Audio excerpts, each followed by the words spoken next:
Last week, while their husbands were inside the United Nations building, the First Ladies took matters into their own hands by holding their own summit in New York. Vilified in the past for being more into shopping than caring, this new generation of educated professional women married to African leaders want the needs of women and children in their countries prioritised. They believe they have a unique access to power. I can whisper to him because it's something that's going to affect the nation. It is going to affect the young people. It is going to affect the children. It is going to affect everybody. That is one. But secondly, I may not be elected, but I'm opinion leader. When I talk, they listen to me. One of the primary causes of Africa's underachievement is gender inequality. Despite the fact that women literally feed the continent, with 80% of Africa's farmers being female, they're held back by poor access to credit and land, bringing with it hunger and inadequate quality of food. Malnutrition in women and their babies has huge economic consequences. The reason is very simple. If somebody is stunted in the first 5 years of life, you lose 11% of your normal height.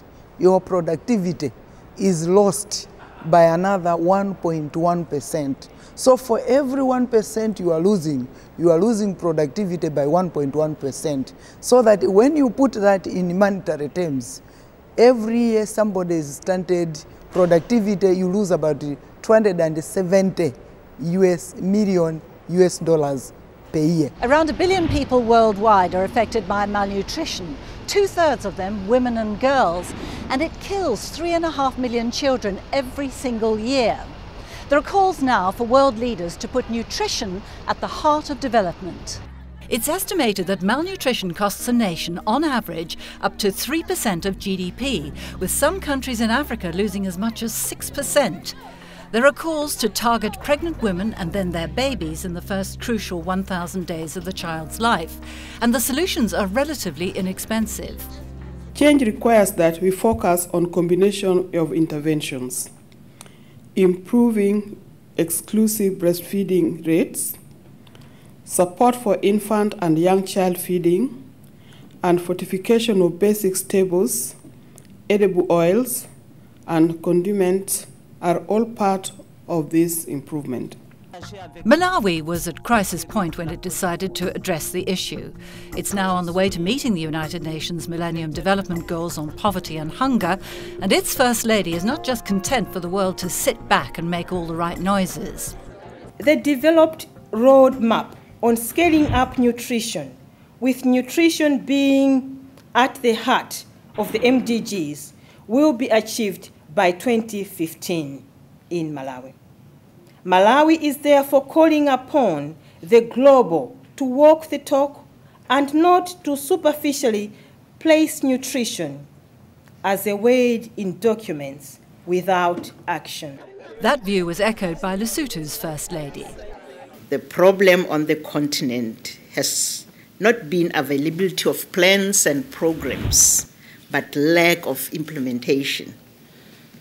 When you go through that policy, we see a lot of good and a lot of things that could be done.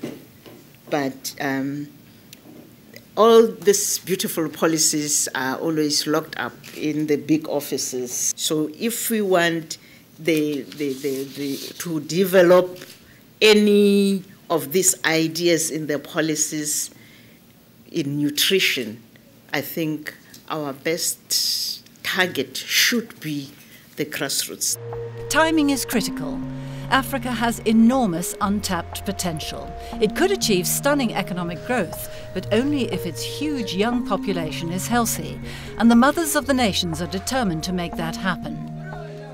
Leadership like we're witnessing here today is unprecedented. There has not been this kind of momentum for nutrition in the past 25 or 30 years. Now is the time. This is a critical window.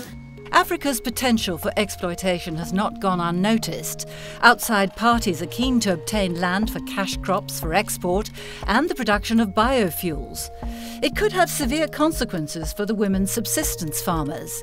The World Food Programme is worried that by bringing in mechanisation, the boys will take over the toys and will sideline the millions of women known as the invisible producers.